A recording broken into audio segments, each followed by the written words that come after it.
Hey friends, it's time for another Bad Science Sunday, and I found a juicy one. I thought. So I'd heard that there was this new creationist movie out.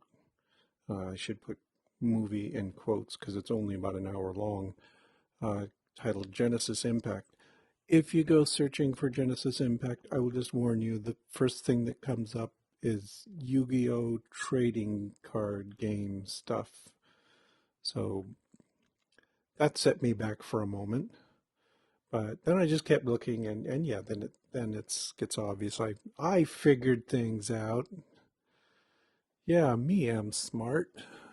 So there was only one inevitable version of this, and this is Genesis Impact. It's a movie that you can find on Amazon Prime right now.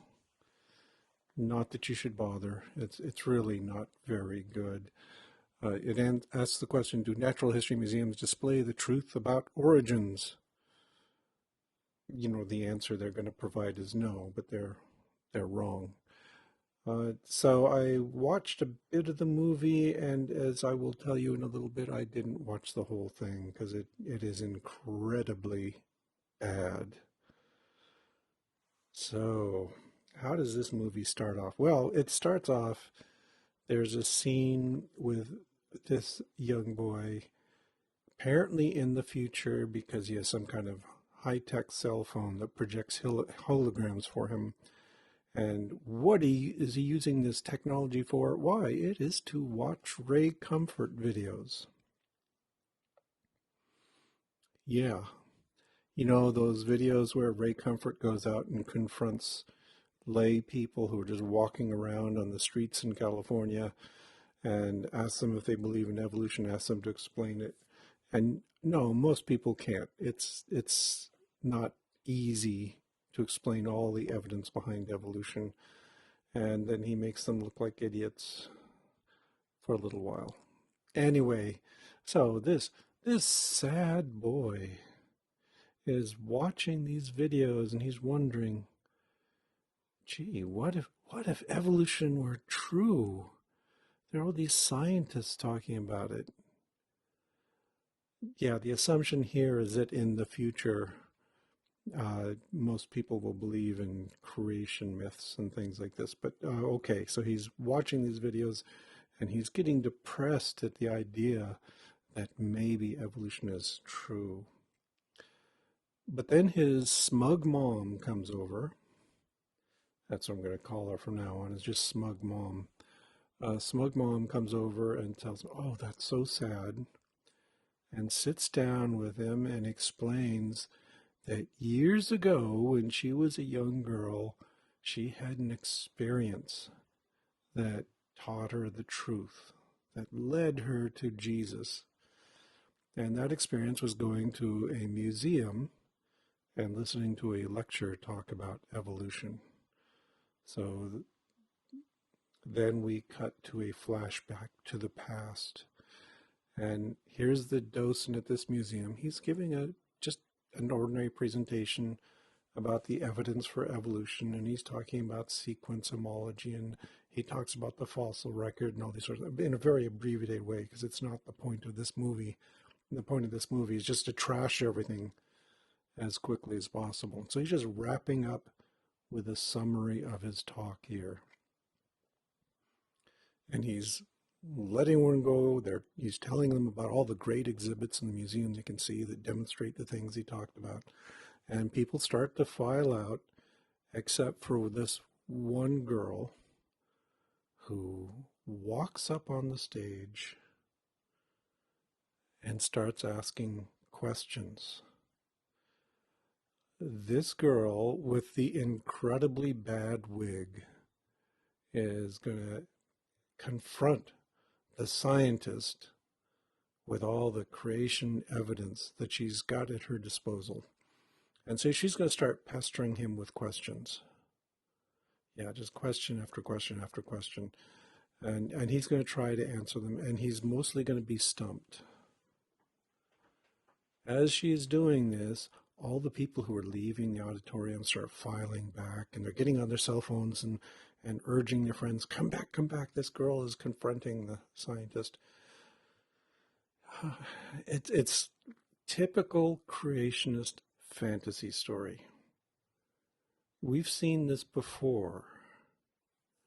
So as you know, there's this comic out by Jack Chick called Big Daddy. You can look it up. It's easy. And what the Big Daddy is about is there's a college professor, the front of his classroom, and look at there. How many of you believe in evolution? And the whole audience is saying, yes, we do. Um, this is not how you teach science, okay? This is just absurd right from the very beginning. But then what's going to happen is that there is always the one person who bravely raises his hand and says he disagrees with evolution. And what the rest of the comic book is a dialogue between these two in which the professor becomes increasingly frantic and increasingly confused and fails to answer any of the challenges that our brave creationist puts forth. And yeah, it's basically a Big Sur story, right? It's peculiar every time in these stories. And there's multiple instances.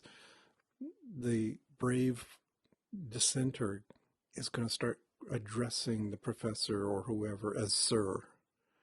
Sir, sir, sir, which students don't do anymore. But they didn't even when I was a student, but okay.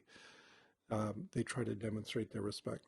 And then, of course, at the end of Big Daddy, the professor is just totally destroyed and has decided that he doesn't believe in evolution anymore, and he's got to leave, and his colleagues are all furious with him. It's a ridiculous story, but let me just say that Genesis Impact is exactly the same story. Yeah, it's identical in many ways, except in the details, but the general structure is the same. We also see this all the time in other sorts of stories. Here's one you may have encountered. You know, the story of the atheist professor who says, God, if you're real, I want you to come down and knock me off this platform. I'm going to give you 15 minutes. And then a Marine gets up and knocks him out because God sent him to do that. This is just owning the libs. It's been going on for decades, and it's absurd. This is not how anything works. I have had students come up and confront me in my classes about evolution, and I'm polite, but I do take their claims apart pretty effectively. It's not that hard. If you know a little bit of science, it's pretty easy to dismiss creationists, as you may have noticed on YouTube from all the people who are getting the clicks by basically tearing apart stupid creationists. Kind of like what this video is. Anyway, back to the movie, Genesis Impact. So she starts peppering him with these questions, and I'm sitting there trying to follow along because, you know, if I were in the situation, I'd want to rebut those kinds of questions. And she starts throwing all these citations at him. So they're discussing sequence homology, sequence similarity between chimpanzees and humans. And she's arguing that it's not as good as we think it is. And so she's throwing out all these references, one after the other. And I was actually kind of confused here. This is a case where I would get stumped by a creationist because I consider myself fairly familiar with the scientific literature on this stuff, and I wasn't recognizing anything that she was talking about. So, for example, one of her claims was that there was a paper published in 2018 that showed that the sequence similarity between chimpanzees and humans was only 84%. Well, that was a little shocking. I mean, the numbers are pretty well known for the sequence similarity between these two species. And I couldn't think of a single paper I had read in the last couple of years that had that wide a divergence from the accepted numbers. So that was a little baffling. What's going on here? And I actually stopped the movie and went to my computer and started searching because I got to answer this. Wow, the creationists may have just stumped me. So, I go to the usual places. I go to PubMed and I start searching for chimpanzee sequence similarity, just see what would come up. And I'm looking through these long lists. I mean, look at there, 794 results. There's lots of papers on this, and I start skimming through those, and I couldn't find anything. I mean, like this first paper that turned up here, it announces that there's much, much stronger similarity in chromosome 7. So I have to vary my search routine, of course. So chimpanzee human genome comparison. I actually knew what papers would turn up with this. And there again, there's a bunch of papers, not as many, 281 results. The first one is that classic paper from 2005, initial sequence of the chimpanzee genome and comparison with the human genome. But it wasn't the answer. They didn't come up with 84%, and this is also 2005. It's not 2018.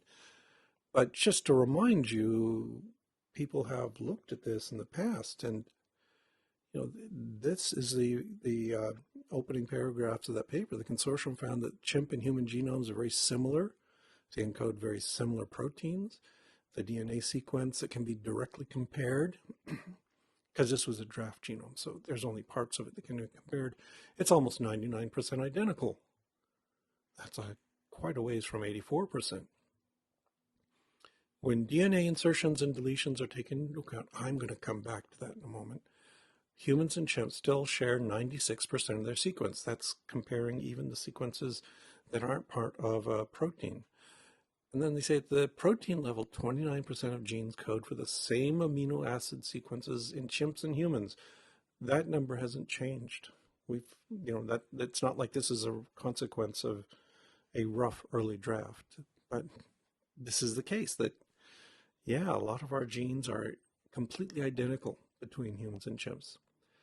And then, in fact, the typical human protein has accumulated just one unique change since chimps and humans diverged from a common ancestor about 6 million years ago. Yeah, so we got about 20,000 proteins. Typical human proteins just had one amino acid change. Okay, this is the accepted result. I don't know how to turn this into 84%. The second paragraph is kind of important. So he says, to put this into perspective, the number of genetic differences between humans and chimps is approximately 60 times less than that seen between human and mouse, and about 10 times less than between the mouse and the rat. On the other hand, the number of genetic differences between a human and chimp is about 10 times more than between any two humans. This is important because what really matters is the relative frequency of differences. So the point of this is, even if you quibble about the exact percentages, using the methods in this paper, they're saying we are much, much more similar to chimpanzees than we are to mice. This kind of comparative, relative comparison between species is kind of important if you're putting together a phylogeny. Okay, but I still haven't found the paper. I kept looking. I did all kinds of variations on this search. And yes, I narrowed it down to just papers published in 2018. And I was kind of going crazy and tearing my hair out because the movie plainly says a paper in 2018 said there's 84% similarity between humans and chimpanzees. They couldn't possibly be lying to me, could they? But it wasn't turning up on PubMed or any of the other scientific databases I could think of. And then I had a wild thought. Hey, I could just Google that, right? I know you're all saying, what a nerd. This is the first thing everyone else in the world would do is go to Google and just type in those keywords and see what comes up. And uh, yeah, but I didn't, they talked about it as if it was a scientific paper. So where I go is the scientific databases. It's just the way my brain is wired, I guess. But anyway, I go to Google, type in chimpanzee human 84% 2018. Uh, Also, good message there. Yes, go vote on Tuesday if you haven't already. I already have, but yes, I hope we have a happy election on Tuesday. Anyway, so I typed in this, and here's the first paper that popped up. Comparison of 18,000 de novo assembled chimpanzee contigs to the human genome yields average blast end alignment identities of 84%. Oh, what a bunch of sciencey terms. Except, of course, it's published in the Answers Research Journal, which is just the sort of in-house random journal of answers in Genesis. And it's authored by Jeffrey Tomkins, who I've run into before, and I will return to him too in a little bit.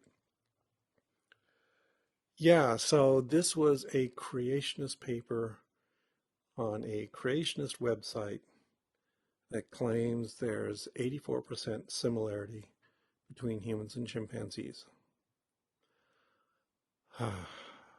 Okay.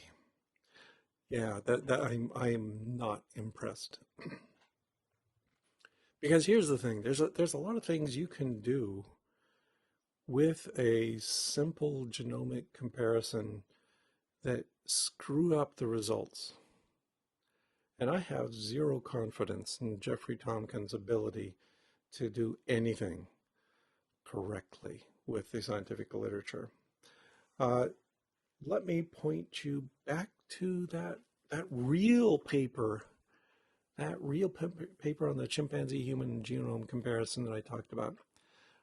And I mentioned that there was a point I would return to, and that's right there. When DNA insertions and deletions are taken into account, humans and chimps still share 96% of their sequence. Insertions and deletions. This is the indel problem.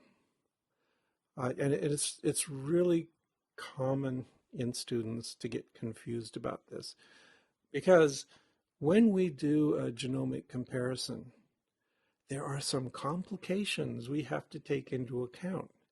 And if you ignore those complications, you can get spurious results. So here, let me just explain what that is. Let's imagine we have this short, simple sequence, TCT, GCC, AT, CGAT. And the simple case is that we have a single nucleotide polymorphism. That means we just change one of the nucleotides. For instance, we change the T to an A between chimps and humans. Let's pretend. Oh, that's pretty easy then to calculate the percent similarity. So this is a 12 nucleotide sequence. 11 of the 12 are the same between the two and one is different. That means we've got 92% similarity between these two short sequences. Okay, very good. But here's the complication. Single nucleotide polymorphisms aren't the most likely result. There's another phenomenon that also occurs fairly frequently, and that is insertions and deletions. So a deletion would be, for instance, we've got this sequence here, we got TC, TGC, etc., and something deletes, knocks out the T. So we actually remove the T altogether. Okay. In that case, the resultant sequence looks like this. So the new copy is TCGCCATCGATA. We've knocked out one nucleotide. We've made one single mutational change to the sequence, but it immediately produces a sequence that is very different. Now it's different at 10 of the 12 nucleotides in the sequence, and so that means it's only got 17% identity. But is that accurate? Is that real? When you look at this, if you think about it, is that really 17% difference? Because it's just this one change. This is a complication we have to deal with when we're comparing two sequences. You can also get a similar effect if you add a nucleotide somewhere in the middle. So, it just kind of messes things up, but we can still see the similarities. And what's really key here is how many mutational events occurred. That's what we really want to know. How many mutations occurred between these two sequences that we're looking at? And in this case, even though it's produced a large number of nucleotide differences, we'd say, well, there's just one. There was a deletion event. This can also get hairy when we look at bigger changes. So, you got a stretch of DNA here with gene A and gene B on it. And now we're looking at hundreds of thousands of nucleotides, for instance. And what happened is that there was a duplication event. So we copied gene A to another position. So there's two copies of gene A now. There's gene A and gene A prime. Everything else is the same. We're going to do our comparison. How do you count this? I mean, there could be 10,000 nucleotides right here. There are different between these two, but ultimately it's got an obvious, simple origin. It's a duplication event. You can see the headaches you go through. And really, serious genomics researchers know all about this. They have tools in place to compensate for this. They measure carefully. They have software that recognizes these sorts of things and takes it into account. And it's really easy, if you are an ignorant creationist, to run that same software and leave off the checks for things like indels. And then you get greatly inflated numbers in the differences between the two sequences. It's really easy to do. It takes care to do that. Genomics researchers, they're smart people. I can't do that stuff. So it takes a bit of sophistication to figure this out. And it is not cheating to take into account indels. Creationists will try to pretend it is. Okay, so I immediately do not trust Jeffrey Tomkins' paper. I read through it, and no, it's really suspicious. And I think he's just being sloppy and then codifying his sloppiness and publishing it in a sloppy journal like the Answers Journal for Answers in Genesis. Jeffrey Tomkins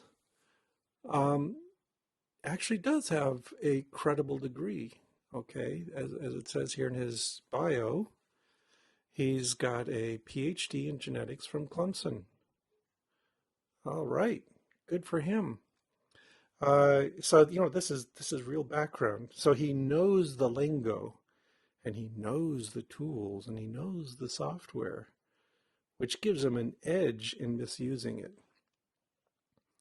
One of the key phrases I noticed that jumped out at me in this bio, this is the ICR bio for him, is this.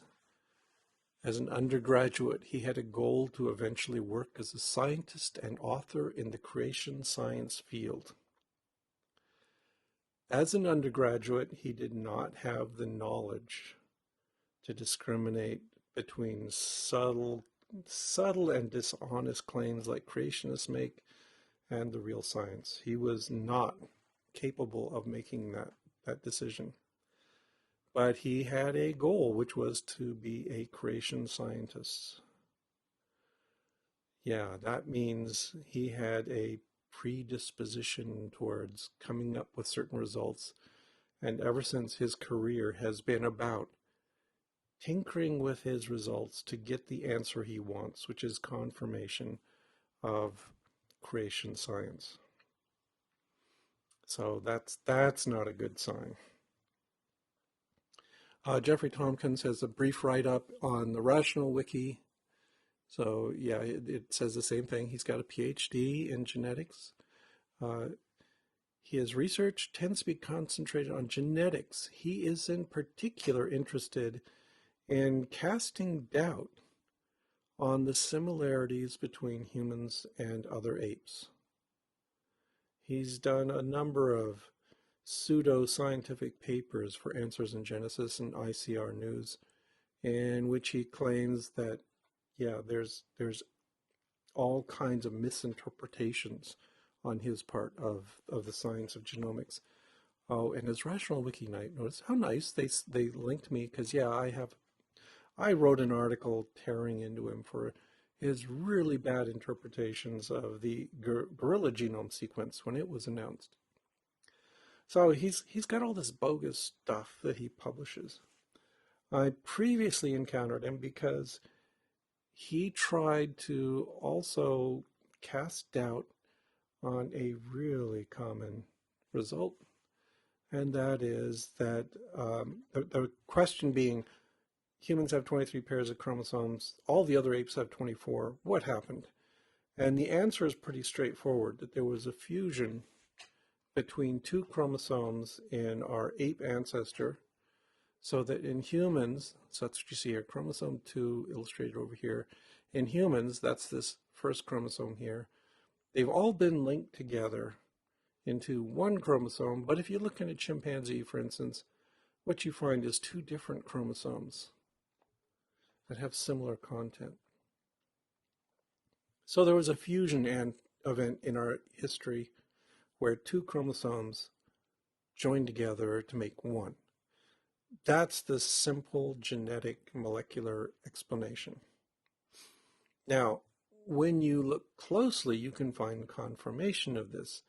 And there's one piece of data that Jeffrey Tomkins just loves to dig into. That is, here's a simple prediction.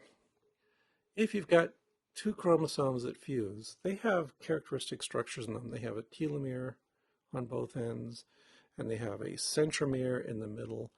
And when you have a fusion, what you end up with is a chromosome that has a bunch of telomeric sequences in the middle and has two centromeres. And one of those centromeres then is damaged and decays and goes away. And these sequences just kind of are irrelevant. So we have this prediction that this is what we ought to be able to find in humans, is we ought to find remnants of ancient telomeres in the middle of the chromosome, and we ought to find evidence of centromeres at 2 points in the chromosome. Of course, this happened 5-6 million years ago, so there's been gradual decay. These are not functional sequences in humans, so they've been gradually falling apart over time. So Tomkins set himself out to find the telomere in the middle. And he wrote a paper about this that I also jumped all over, by Bergman. Oh man, Jerry Bergman, also another quack. Anyway, so I went searching for the fusion telomere, and this was just hilarious. Because what he did is he used those genomic tools that he knew a little bit about to scan chromosome 2. There's 237 million bases there. And he was looking there for TTA, GGG, and CCC-TAA motifs. These are common sequences found over and over again in telomeres. And what he said is, oh, well, there's lots of them all over the place. So he found 45,450 TTA GGGs and 45,770 CCC TAAs. So he's saying you can't make any claim that there is a telomere in the center of chromosome 2 because there's so much noise. There's so many of these sequences all over the place. Okay. So he's then claiming, okay, these numbers indicate that a total of at least 547,320 internal bases on chromosome 2 are composed of intact telomere motifs. So you just ignore these sequences, he claims. Well, the problem there is these numbers are exactly what we'd expect. This is a nothing paper, because if we did some simple math, we can ask ourselves, okay, we'll go looking for the fusion telomere, but we're going to look for the six base sequence, that TTA-GGG. Okay, what's the probability of that in random DNA, just garbage DNA? And it's 1 in 4,000. Step back a minute. Remember, we're looking at 237 million bases in this chromosome. So we got a chance of 1 in 4,000 of finding this in the genome, anywhere in the genome. So that means that in 237 million bases, we'd expect to find 57,000 copies of that sequence. And what Tomkins reported is, oh, he found 45,450. Okay, exactly what we expect. We also expect the number of TTA-GG sequences to equal the number of CCC-TAA sequences. So those numbers all work.